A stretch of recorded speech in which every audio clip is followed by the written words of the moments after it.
feel like we should be watching Wizard of Oz. Exactly. I know. Cue it up.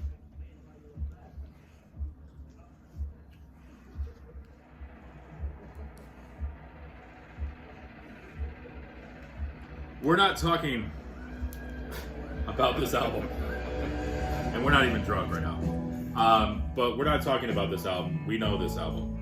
We are going to talk about the albums that preceded this, because as you guys all know who are Pink Floyd fans, this sort of changed the game, as I blocked Jeff. But they had a whole bunch of other albums before this, and some of them I tend to listen to more. Not that they're better albums, they're just different. And I know Jeff feels the same way, so we figured we would kind of go through the discography up until Dark Side and just talk about the albums and, you know, tell you about our favorite songs. Well, and you know, for me, obviously, Dark Side of the Moon was a gateway into all things Pink Floyd, as was The Wall. When I first started getting into Pink Floyd, actually, the first album that I got into was Dark Side of the Moon, and then, you know, it was Momentary Lapse of Reason was the one that was out at the time, and so I was buying cassettes back then, so I had Dark Side of the Moon, then I bought Momentary Lapse of Reason, then I think I got The Wall, because The Wall, obviously everybody, you know, of our generation knew The Wall, and then started kind of working my way backwards from there. Wish You Were Here, Animals, but that early stuff, it took me a longer while to get into, because I thought, well, you know, a lot of that's like 60s stuff and really early 70s, and I didn't think I would like it at all, because I just had only been familiar with the big albums from Dark Side of the Moon forward. But yeah, they're almost like a different band before Dark Side of the Moon, especially the Syd Barrett. Yep. I call them albums because I'm talking about Piper and then Saucerful, because there's moments of him on Saucerful. But yeah, almost like they should have changed their name once Sid left. Mm-hmm. But yeah, I don't know. Yeah, I mean, I was talking to you before we started filming that two of my first Pink Floyd albums were Momentary Lapse of Reason, because Learning to Fly was one of the, you know, that song was all over the radio, MTV. And I happened to have Relics as well, so I had kind of these two sides of Pink Floyd, but I felt more drawn towards the early stuff for some reason.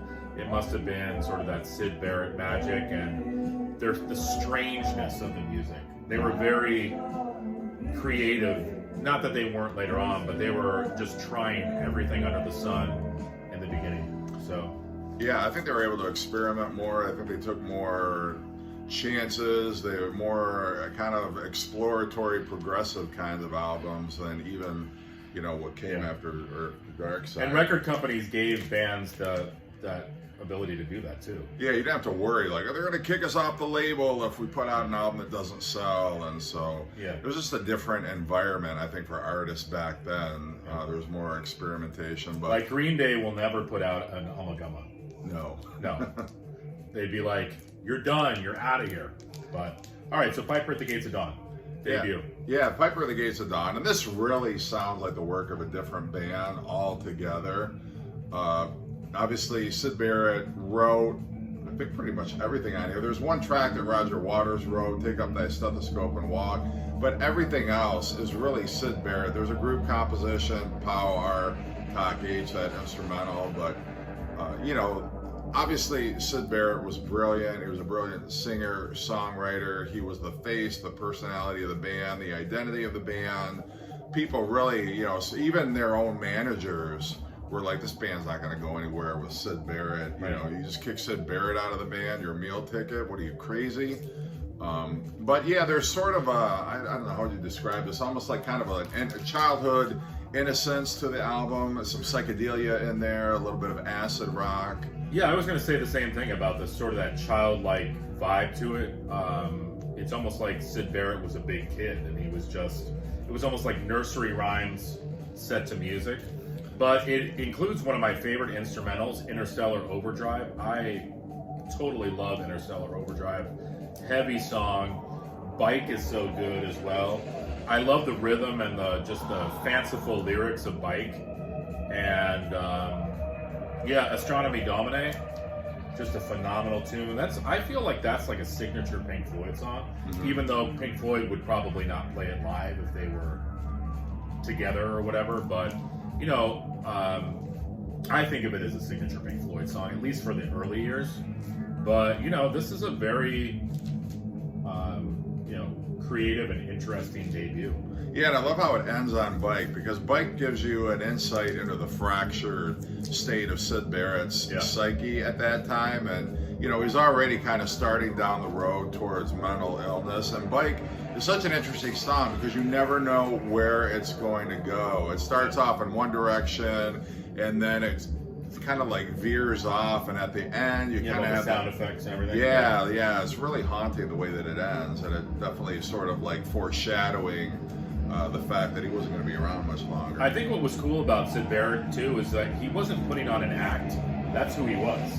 The guy was freaking, like Jeb was saying, on the edge of crazy, and this was just who he was. So we're going from Piper at the Gates of Dawn to Saucerful of Secrets.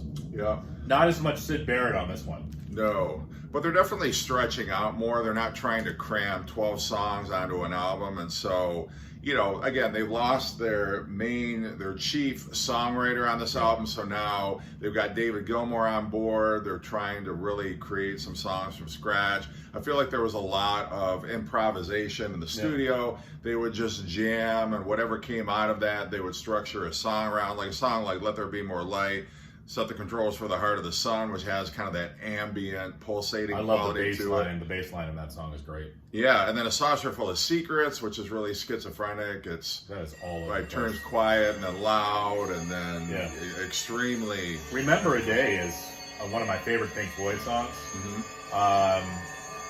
Saucerful of Secrets, that is definitely, one of their craziest songs, psychedelic songs. Right.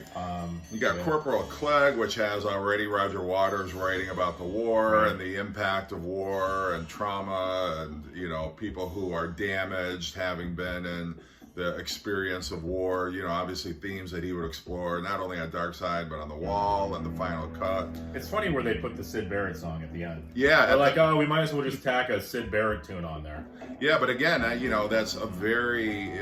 It goes in so many different places, almost like 4 different songs in one. Like he couldn't settle on one arrangement, and so he just kind of went with it. The arrangement itself is just very disjointed, but again, it is kind of that haunting where he's singing, and what exactly is a joke, and then it just kind of like trails off. If you were to pick a favorite song on this album, what would you say? Probably Set the Controls for the Heart of the Sun. I really like that one a lot, and I think that kind of points the way towards that direction that they were going in, that they would be known for. Kind of that spacey, trippy, hypnotic kind of a arrangement that they have. Let's do that. What would your favorite song on this album be? Let's go back to Piper. I love Flaming on the debut. I love it. It's got that childhood innocence. It's got a great melody. I love the fact that, his wordplay, Syd Barrett's wordplay is so clever on a lot of that. It almost works like a nursery rhyme. Talking about like playing hide and seek. Just sort of like, I think almost like remembrances from his childhood and sort of getting himself back in that headspace. I'd probably say Interstellar Overdrive. Like I said, I love that instrumental. But that's what we'll do. We'll kind of tell you our favorite song as well. Yes, Pink Floyd More. The soundtrack to the film. This album gets crapped on a lot, and not even. Well, I don't know if it gets crapped on, but people don't give it a chance. I think just because it's a soundtrack and people think, well, they half-assed it because they were commissioned to do a soundtrack for a movie, and there are instrumentals on here, but I don't think they're boring instrumentals. I don't think they're meandering, aimless instrumentals. I love, on the whole, I love this entire album, and it really was a studio album that just happened to be a soundtrack. Cirrus Minor, the way that opens up with that haunting organ. Love it. I love that. You got some nature sounds also in the background. Nile Song, one of the heaviest Pink Floyd songs. Yeah. Love that. And then Crying Song, David Gilmour's vocal also on these early albums is more gentle, it's more soothing than the vocal style he would adopt on like Meddle and Dark Side of the Moon. Crying Song is one of those, it's just kind of like a gentle, there's like a little bit of vibraphone on there, which I absolutely love, one of my favorite jazz instruments. Green is the Color, a beautiful song. I like Cymbaline too. Yep. Yeah, Cymbaline is a very cool tune. I've said before, my son plays guitar. He and I kind of learned that and worked it out. I just love the chord progression of that song. The second side loses me a little bit. It's more, I think, you know, in terms of like these songs were just meant for background music for the movie. But I think, isn't Ibiza Bar, is that how you pronounce that? Yeah. I think so. I think, isn't that like part 2 of the Nile song? Yeah, it's got the same theme. Yeah. But yeah, the Spanish piece is cool. It's kind of, there's like some little talking parts to it, and yeah, I just really like this album a lot. Yeah, it's an album that you can put on, and it can be background music. It's not, you know, totally in your face, but I like it. It's one of those albums like when I just want to kind of chill out and have a very mellow kind of, I mean, obviously, you know, the Now song is a little bit more aggressive, but, you know, especially on side 2, it's just kind of music you can have playing in the background and you still enjoy it when you do focus on it. So. And I was saying I want to check out this movie at some point. It's on YouTube, the whole movie, but I'd love to check it out. Favorite song? Oh, favorite song? Probably have to say the Meddle song. Okay. Yeah, I'm going to go with Cirrus Minor. I love the way that it opens it up, and it just sets the mood for the rest of the album. Cool. And then one of the more polarizing albums, I see this album a lot, and anybody whose videos I've watched or who's talking about Pink Floyd, this tends to fall near the bottom of their catalog, you know, right around the final cut, or in some cases, momentary lapse of reason. Ummagumma or Ummagumma, I know there's different ways people pronounce it. Love the cover on here. I feel like this is really one of Hypnosis' first impactful album covers. I also always love the back cover too, because you saw the gear that Pink Floyd would bring, and it just, like, you could just see that they could just blow you away with their sound, and that was, I love the gong at the top. Yeah. It's just a really cool cover. Yeah. And that's their roadies. I think one of these is Alan Stiles, who the song Alan Psychedelic Breakfast was named after. I'm not sure which guy is Alan Stiles, but very cool they put their roadies on the back. Yeah, we were saying before too, because we were looking at the track listing, and this was the first time for a lot of people that they heard Careful with That Axe Eugene. Of course, it's a live version on this album, but that's one of my favorite tunes from this record. You get a live version of Astronomy Domine, and then side 2, Set the Controls for the Heart of the Sun live, and then I can't believe they pulled off Saucerful of Secrets live. But that first record is just a phenomenal live record. I guess looking at it here, it was recorded in '69, and then you get the studio side. Which is, you know, interesting. Yeah, the studio side, I tend to be a little more forgiving of the studio side than I think most people do. I actually, you know, I listen to this, I want to say with some regularity, but I probably listen to it more than most people. I think Sisyphus, you know, I enjoy it. Again, it's sort of something that works as kind of background music. It's not too intrusive. But, you know, I do find it interesting. I like Grantchester Meadows a lot. I like Grantchester Meadows too. Several species of small furry animals, you know, it's kind of, I think of it the same way of Revolution 9 by the Beatles, where, it's interesting, it's out there, it probably, you know... But, you know, it's one of those songs you listen to every once in a while, at least for myself. Yeah. I mean, you know, it probably in some ways was filler for Roger Waters. He didn't have a better idea, so he just kind of went in there and just decided to cut loose. But I like David Gilmour's stuff a lot, The Narrow Way, even though he said in interviews he just bullshitted his way through it. Yeah. But it's still David Gilmour. It's great guitar playing. I find it interesting. You know, you've got the very acoustic kind of pastoral instrumental, The Narrow Way Part 1, and then it gets into the heavier, sludgy guitar for Part 2, and then Part 3 kind of ties it all together. I really like David Gilmour. That is probably my favorite of the four. Yeah. I guess my only problem with the studio album, we were talking about this before, is that a lot of it seems like leftover stuff, or maybe songs that they didn't totally finish, and they're like, all right, let's put a studio side on here, let's quickly record these things or whatever. But I think there are definitely some good ideas, and it's some cool experimental music, but to me a lot of it seems a little unfinished. Mm-hmm. But I can see what you're saying. Like I still enjoy listening to the album though. Yeah, no, it's I don't know that there's ever been an album anything like it, where you've got one disc that's live and then the other is just total. Right. We're gonna do some solo stuff and just some really wild. I don't know how well it sold at the time, but I don't know. I would have bought it just for the cover. Yeah, I think the cover's great. Yeah. Favorite song? Let's see. I should probably pick a song off the studio side. I like Grantchester Meadows, I would say. Yeah, I would go with that too. Yeah. I like the gatefold of this too. It's pretty cool. Awesome. All right. Adam Hart Mother, one of the most iconic covers. And the first side, the whole Adam Hart Mother suite.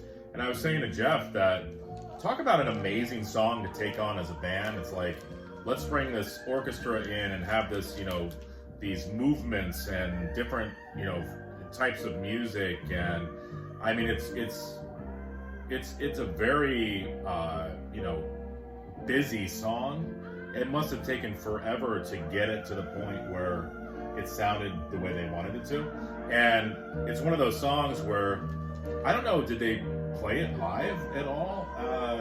Yeah, it was originally called The Amazing Pudding when they would record it live, because they didn't have another name for it. And then when they finally... Was that before this album was released? Yeah. So it was something that they'd been developing in live concerts before they actually, sat down and recorded it. And then they were looking for an album title. They were thumbing through a newspaper, and they saw an article about a woman who had just gotten a pacemaker. She was pregnant. She just got a pacemaker. And so that was the title of the article, the news article, Adam Hart Mother. And then let's throw a cow in the front cover. Yeah, but I think they approach, the Adam Hart Mother suite, I feel like they approach that kind of like Kiss did with the Elder, where, we want to make a grand statement. You had all these other progressive bands who were taking things up to another level, and they wanted to be in the same league as those bands. And so they hired Ron Geeson, who was a conductor. They pretty much they recorded the basic instrumental track and said, we want you to superimpose something grand, an orchestra, make it really an epic sounding kind of a suite. And so we took it, you had a full choir, orchestra, and he did like all these overdubs on it. And then the band came back and they're like, could you do a little better? And he's like, I think there wasn't time for him to go back and kind of clean it up the way that they wanted it to, so it just went out as it was. I know, the band themselves don't speak very highly of it. I don't think they're very crazy about it, but I really like it a lot. Again, they took some risks. I think there's some very interesting ideas through all the different segments of Adam Hart Mother. And I think side 2 has a lot to recommend it too. You've got Summer '68, which is a great Richard Wright composition. You've got If, which is Roger Waters talking like about folky type tune. Yeah, and lyrically it's talking about, a little bit about mental illness as well, which is a theme that Roger Waters would explore more. The only song I don't like is Alan's Psychedelic Breakfast. And I don't mind the music that much. I just can't get into hearing the little talking and the pouring of the cereal and the chewing. And I don't know, I get what they were doing, but it's just not a favorite of mine. Yeah, there's a musical part to Alan's Psychedelic Breakfast that I thought if they had developed that could have been a great song, but it's just sort of part of the overall idea where it's just the day in the life of a guy having breakfast and going about his day. But yeah, it's a cool idea. Yeah, I just think, did it need to be that long? Did it need to go into, all of that detail? But nonetheless, I think this is really one of their more underrated. It might even be my favorite of the first 5, actually. Favorite song? Oh, let's see here. Alan Second. No, I'm just kidding.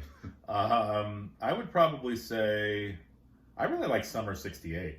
Mm-hmm. I think that's a cool tune. I mean, this Adam Hart Mother Suite is good too.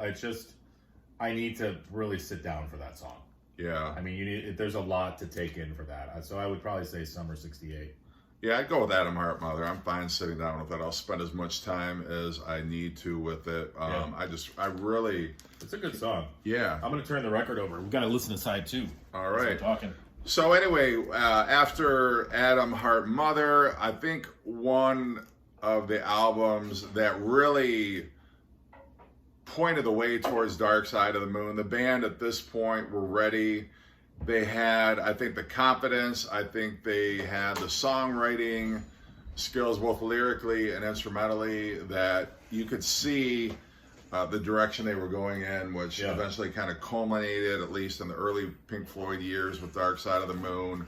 Meddle, not crazy about the album cover. I get the idea, but yeah, I don't know. It's just sort of like...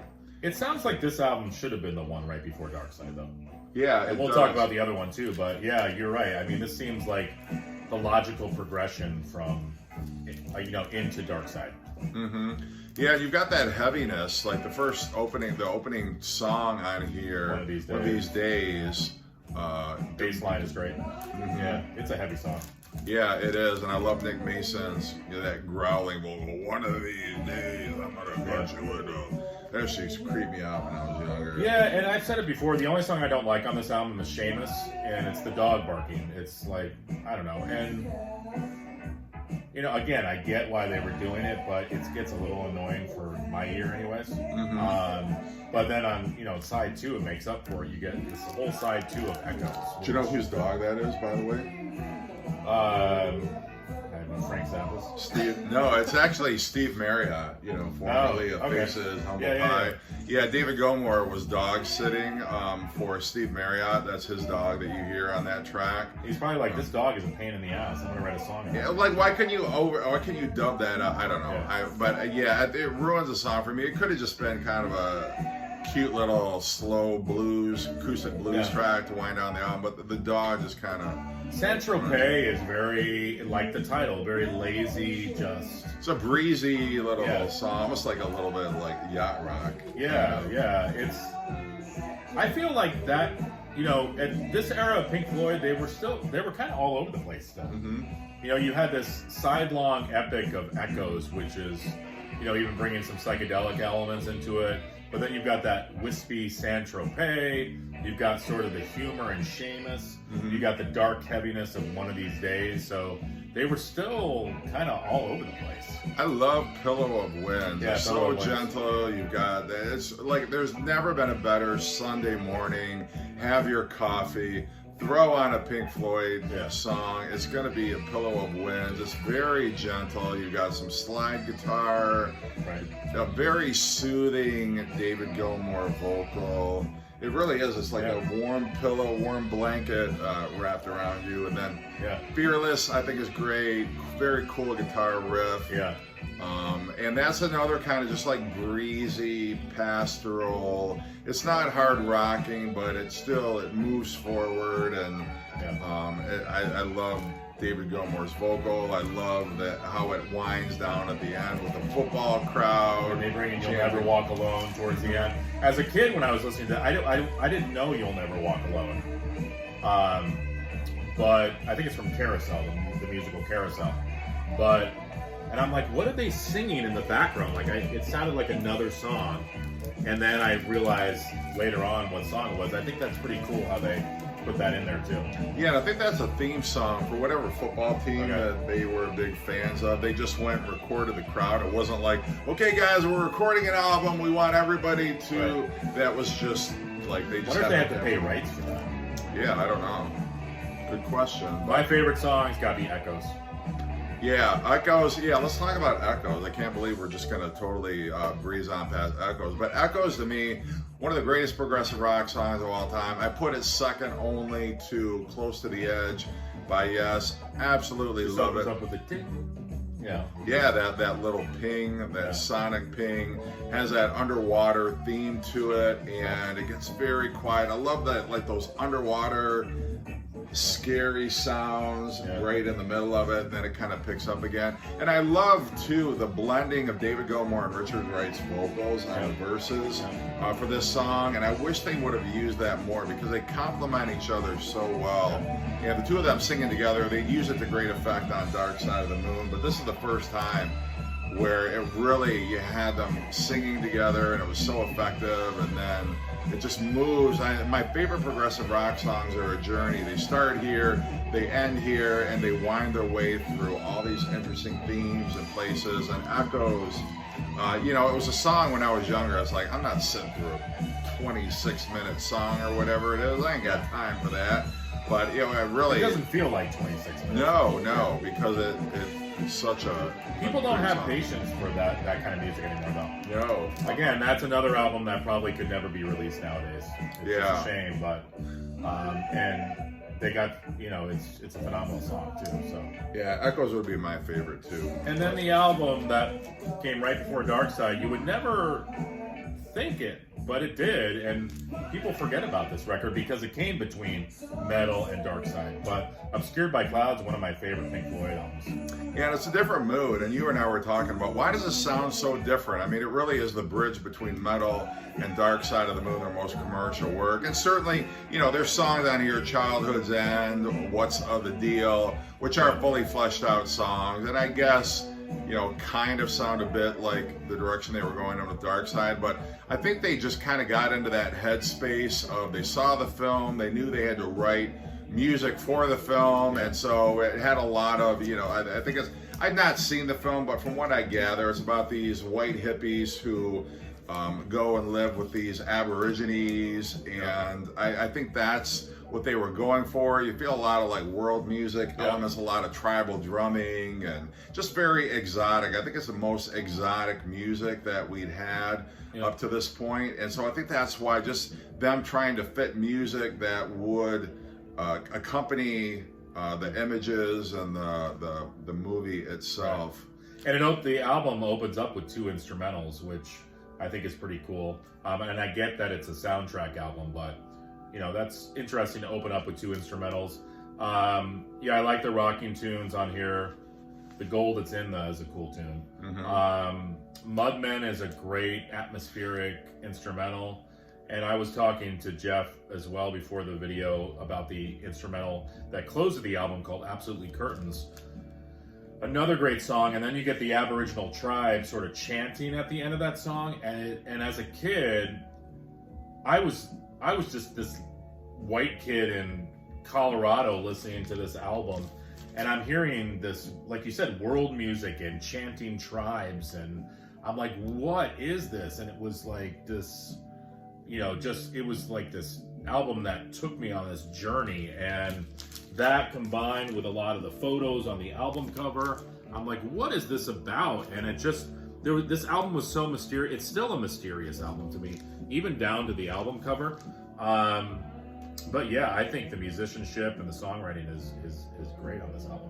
My favorite song on here is Free 4, and I feel like that, of any of these songs, was one that you could have fit onto Dark Side of the Moon, because it is dealing with the theme of fame and how that can certainly lead to burnout and mental illness, and just kind of the pressures of rock stardom and being on the, you know, the wheel of got to constantly tour and then get out there and make a new album. And you know, it's sort of like Roger Waters' songwriting, sort of like, you know, all the pressure, you know, like you would deal with the themes of pressures and that on Dark Side of the Moon. But I feel like Free 4 was where he was kind of getting into that mind frame of writing about, you know, what does it mean to, you know, lose your mind and have pressures that, you know, you start to unravel and all of that. But I'd probably say my favorite song is Stay. I was talking to you about that before the video. I really like just that ballad. I love Wright's vocals on that. It's a great song. Yeah. But yeah, one of my favorites.